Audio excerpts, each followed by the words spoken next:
को प्रशस्त करने वाला बजट प्रस्तुत करने के लिए उनका अभिनंदन भी करती है। देश ने तीसरी बार लगातार 62 वर्षों के बाद हमारी सरकार को चुना है और इसलिए आम जनमानस की उम्मीदें भी 3 गुना है।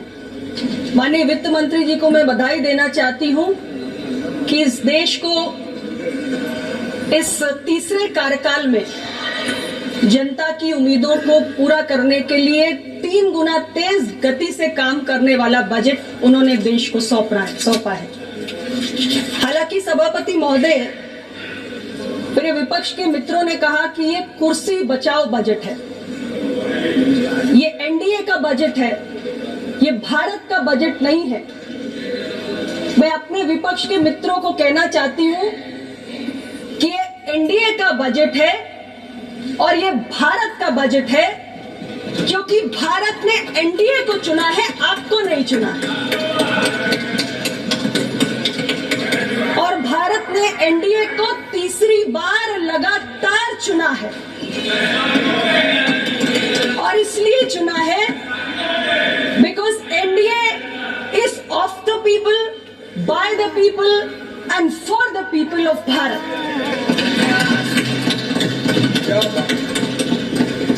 और मैं जानती हूं कि आप इस बात से सदमे में हैं।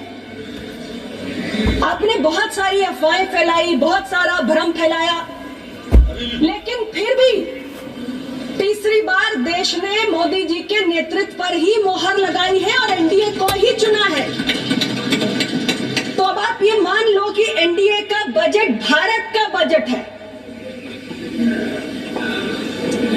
और जो आप बार बार एनडीए सरकार के कोलैप्स होने के सपने देखते रहते हो, ये आपके मुंगेरी लाल के हसीन सपने कभी पूरे नहीं होने जा रहे।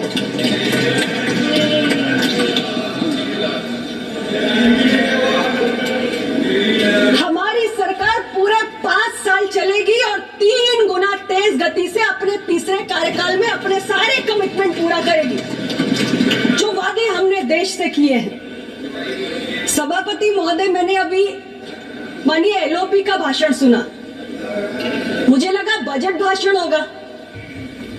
बजट भाषण में बजट के अलावा सब कुछ था, केवल बजट नहीं था।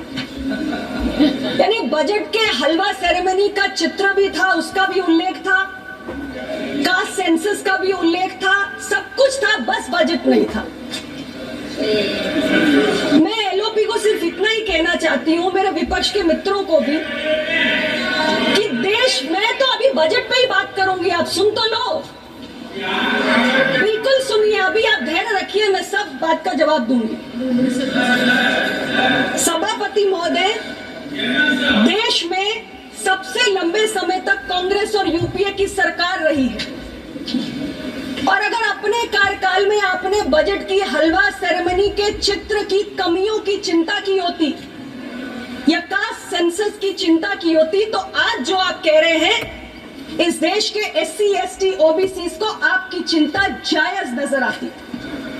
लेकिन आज जब आप सत्ता से बाहर होने पर यह चिंता व्यक्त करते हैं, तो देश का एससी, एसटी, ओबीसी ये समझता है कि आपकी ये चिंता केवल सत्ता में वापस आने की व्याकुलता से अधिक और कुछ भी नहीं।